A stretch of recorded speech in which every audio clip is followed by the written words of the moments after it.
Rockaways Productions presents The Casey Waters Show, episode 472, Poverty by America, by Matthew Desmond, Part 2. Hello, I'm your host, Casey Waters. Well, today I have Merrill with me. I don't know if he's quite in camera range, but anyway, Merrill is purring. So, today I will continue with Poverty by America by Matthew Desmond. Here, the author, a Princeton University professor, examines the causes and solutions to poverty in America, and also answers the question, why is it so pervasive?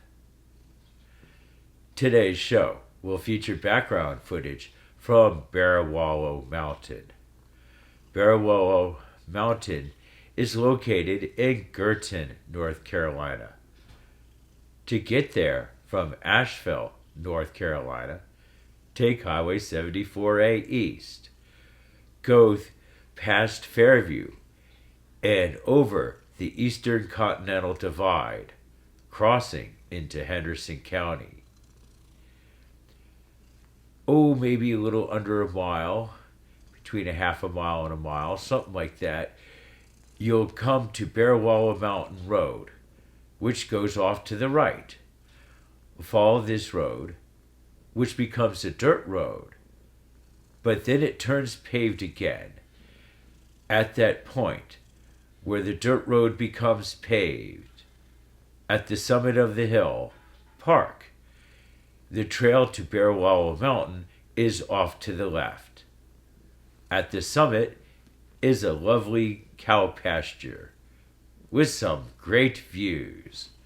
So now, let's continue with Poverty by America by Matthew Desmond. Those algorithms powering just-in-time scheduling have allowed bosses to fine-tune staffing levels to demand, leading to unpredictable hours that cause paychecks to grow and shrink from week to week. Companies have deployed programs that record workers' keystrokes and mouse clicks and capture screenshots at random intervals, and have even made use of devices that sense heat and motion. Warehouse workers, cashiers, delivery drivers, fast food managers, copy editors, and millions of other kinds of workers, even therapists and hospice chaplains, are now monitored by software with names like Time Doctor and Work Smart. Most large private firms track worker productivity, sometimes docking pay for idle time, including when employees use the bathroom or consult with clients. Such technological advances have increased workers' efficiency and their precarity. You produce more profit but enjoy less of it, which is the textbook definition of exploitation. Now, let's go to page 58, towards the bottom of the page, of Poverty by America by Matthew Desmond. Corporate profits rise when labor costs fall. This is why Wall Street is so quick to pummel companies when they bump up wages. When Walmart announced in 2015 that it planned to increase its starting wage to at least $9 an hour, largely in response to public pressure, investors dumped the stock. Shares fell by 10%, erasing $20 billion in market value. It was the company's biggest single-day loss on record. The same thing happened in 2021 after the retailer pledged to raise its hourly wage to $15 to compete with Amazon and other companies that had responded to the Fight for $15 campaign. Shareholders bailed, causing the stock to fall 6% on a Thursday morning. Investors were putting Walmart and every other publicly traded company on notice. If you raise wages, you'll pay for it. Now let's go to page 61, towards the bottom of the page, and continuing on to 62. Of Poverty by America by Matthew Desmond. When poor workers receive a pay raise, their health improves dramatically. Studies have found that when minimum wages go up, rates of child neglect, underage alcohol consumption, and teen births go down. Smoking too decreases. Big Tobacco has long targeted low-income communities, but there is strong evidence that minimum wage increases are associated with decreased rates of smoking among low-income workers. Higher wages ease the grind of poverty, freeing people up to quit. Now, let's go to page 65, towards the bottom of the page, of Poverty by America by Matthew Desmond. We need more housing. No one can deny that. But rents have jumped even in cities with plenty of apartments to go around.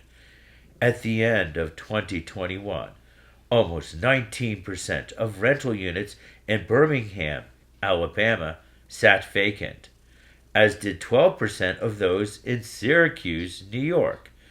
Yet rent in those areas increased by roughly 14% and 8%, respectively, over the previous 2 years. The data also shows that rental revenues have far outpaced property owners' expenses in recent years, especially in multifamily properties located in poor neighborhoods.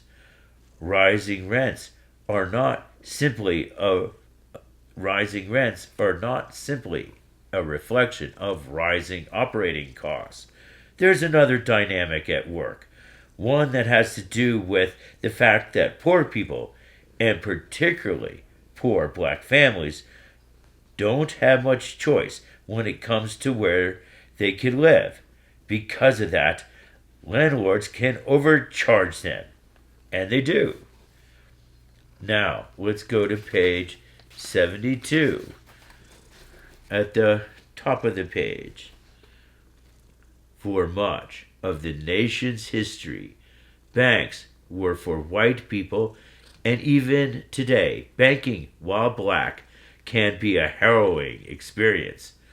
Black customers have been profiled and accused of fraud by bank tellers. They are denied mortgages in greater numbers than any other racial or ethnic group, and they pay higher interest rates on the loans they do secure. A 2021 study found that middle-class black homeowners with incomes between $75,000 and $100,000 carried higher interest rates on their mortgages than white homeowners with incomes at or below $30,000. According to the Federal Deposit Insurance Corporation, FDIC, 1 in 19 U.S. households had no bank account in 2019, amounting to over 7 million families. Compared to white families, black and Hispanic families were nearly 5 times more likely to lack a bank account. Now, let's go to page 75, near the top of the page, and continuing on to page 76. To qualify for a payday loan, you need a pay stub and valid identification. You also need a bank account, which should clue us into the fact that this industry serves low-income Americans, but not the unbanked bottommost level of the market. The average payday loan customer has an annual income of around $30,000. You take out a small loan, usually for less than $500, and are typically charged a percentage or fee per $100 borrowed. A charge of $15 per $100 lent might sound reasonable, but it equates to an APR of 400%. The loan officer requires a way to claim payment when time is up, access to a bank account, or a post-dated check for the full amount of the loan plus fees. Most loans are for 2 to 4 weeks until the next payday, hence their name. Except that when the loan comes due, you usually still happen to be broke. So you ask for an extension, which will cost you.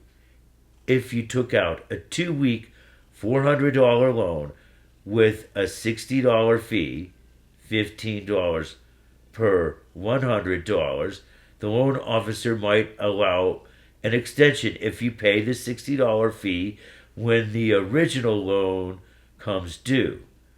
Then he will issue another fee, say for an additional $60.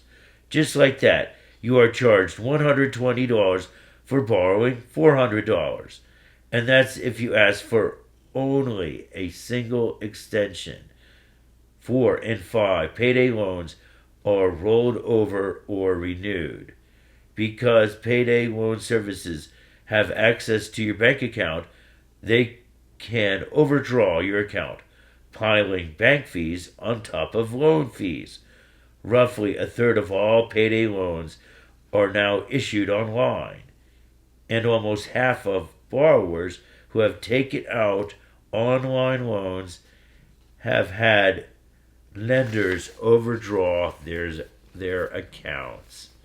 The average borrower stays indebted for 5 months, paying $520 in fees to borrow $375. Keeping people indebted is, of course, the ideal outcome for the payday lender. It's how they turn a $15 profit into a $150 one. Now, let's go to page 80. In the middle of the page, continuing on to page 81 of Poverty by America by Matthew Desmond. The federal government responded with bold relief. It expanded the time laid off workers could collect unemployment, and in a rare recognition of the inadequacy of the benefit, added supplementary payments for 4 months. At the beginning of the pandemic, unemployed Americans received $600 a week on top of their regular stipend, nearly tripling the average amount of the benefit. In September, the government reduced the bonuses to $300 a week. In the summer of 2021, the U.S. Chamber of Commerce estimated that 1 in 4 recipients of the expanded unemployment insurance were receiving more from being out of work than they would have if they had been working. Because of the generous unemployment benefits alongside stimulus checks, rental assistance, expanded child tax credits, and other forms of relief, poverty did not increase during the worst economic downturn in nearly a century. Instead, it fell, and by a tremendous amount. The U.S. economy lost millions of jobs during the COVID-19 pandemic, but there were roughly 16 million fewer Americans in poverty in 2021 than in 2018. Poverty fell for all racial and ethnic groups. It fell for people who lived in cities and those who lived in rural areas. It fell for the young and the old. It fell most for children. Swift government action didn't just prevent economic disaster, it helped cut poverty by more than half. Now, let's go to page 83, near the top of the page, of Poverty by America by Matthew Desmond. Other studies found no evidence that unemployment benefits were causing workers to stay home. And at the time, several European countries were also experiencing labor shortages, even though they hadn't done much to expand unemployment benefits. Why, I wonder, did we so readily embrace a narrative that blamed high unemployment on government aid when so many other explanations were available to us? Why didn't we figure people weren't returning to work because they didn't want to get sick and die, or because their jobs were lousy to begin with, or because they were tired of sexual harassment and mistreatment, or because their children's schools had closed and they lacked reliable child care? When asked why so many Americans weren't returning to work as fast as some people would have liked, why was our answer, because they are getting $300 extra each week? Now, let's go to page 91, in the middle of the page. If you count all public benefits offered by the federal government, America's welfare state, as a share of its gross domestic product, is the second biggest in the world, after France's. But that's true only if you include things like government subsidized retirement benefits provided by employers, student loans, and 529 college savings plans, child tax credits, and homeowner subsidies. Benefits disproportionately flowing to Americans well above the poverty line. If you put aside these tax breaks and judge the United States solely by the share of its GDP allocated to programs directed at low-income citizens, then our investment in poverty reduction is much smaller than that of other rich nations. The American welfare state is lopsided. Now, let's go to page 94, near the middle of the page. But the rich pay more taxes, one might say. Yes, they do, because they have more money. But that's not the same thing as paying a larger share of taxes. The federal income tax is progressive, meaning that tax burdens grow as incomes increase.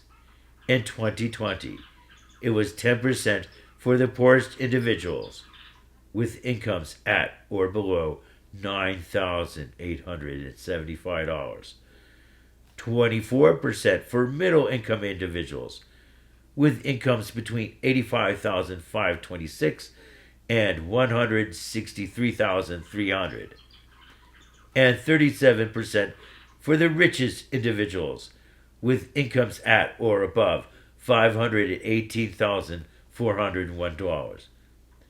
But other taxes are regressive, forcing the poor to hand over a larger share of their earnings. Take sales taxes. These hit the poor hardest for two reasons. First, poor families can't afford to save, but rich families can and do. Families that spend all of their money every year will automatically dedicate a higher share of their income to sales tax than families who spend only a portion of theirs.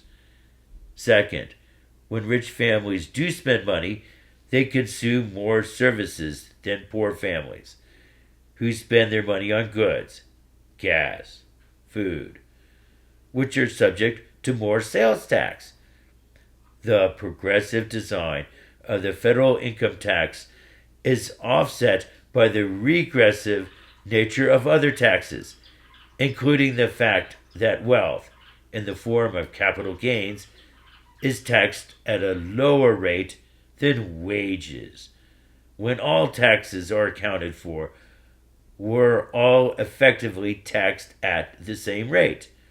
On average, poor and middle class Americans dedicate approximately 25% of their income to taxes, while rich families are taxed at an effective rate of 28%, just slightly higher.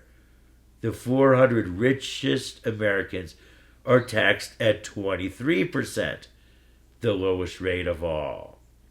Now, let's go to page 98, towards the bottom of the page, and continuing on to page 99.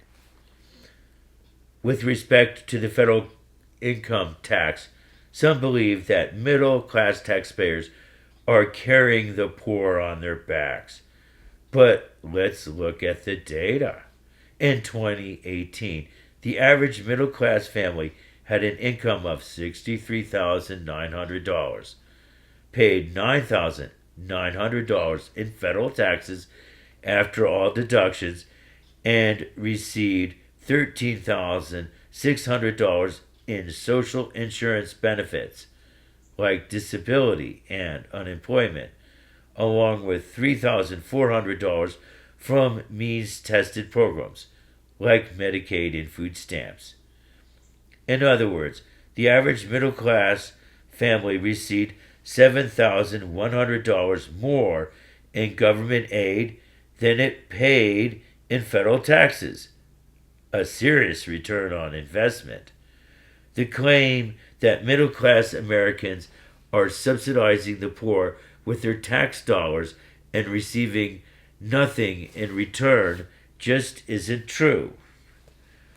But more fundamentally, looking only at the federal income tax is like counting calories only by recording what you ate at breakfast. When commentators focus exclusively on this tax to claim that the poor make up a non-tax paying class because their tax burdens approach zero after the standard deduction and tax credits are applied, they intentionally ignore all the other ways the poor pay taxes, as well as all the ways the rich don't. Here's the bottom line. The most recent data compiling spending on social insurance, means-tested programs, tax benefits, and financial aid for higher education show that the average household in the bottom 20% of the income distribution receives roughly $25,733 in government benefits a year, while the average household in the top 20% receives about $35,363. Every year, the richest American families receive almost 40% more in government subsidies than the poorest American families. Now, let's go to page 108, of Poverty by America by Matthew Desmond. As our incomes have grown, we've chosen to spend more on personal consumption and less on public works. Our vacations are more lavish, but school teachers must now buy their own school supplies. We put more money into savings to fuel intergenerational wealth creation, but collectively spend less on expanding opportunity to all children. In 1955, government spending accounted for roughly 22% of the economy, and it stayed that way for years.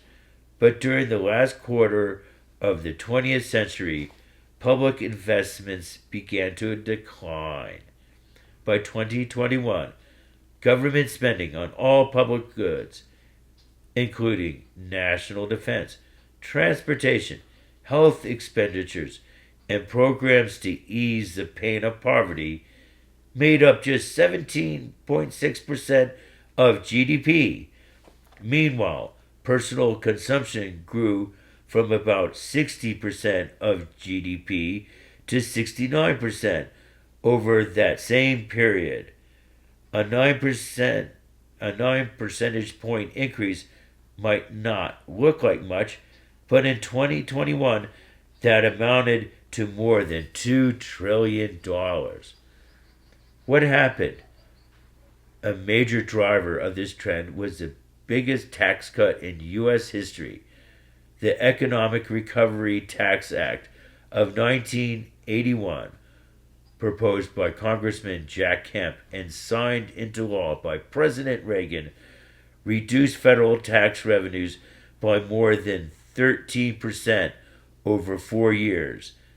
The act included across-the-board cuts to income taxes, including a 20 percentage point reduction in the top marginal tax rate, and slashed estate taxes as well.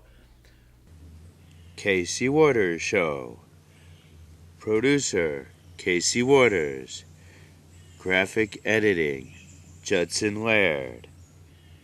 Please note our new email address, caseywaters2@caseywaters.com.